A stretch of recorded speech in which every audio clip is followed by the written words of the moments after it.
Busog na si baby. Pinapakain ko siya ng healthy na pagkain. Naglugaw ako. Nilagyan ko ng malunggay yung lugaw. Yung bigas.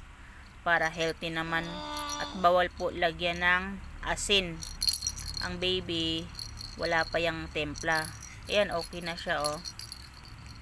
Pag ganyan na, malapot na, pwede na yan. I-blend ko yan siya sa blender para lumiit. At mag-mix yung mga malunggay at saka yung rice, maspino.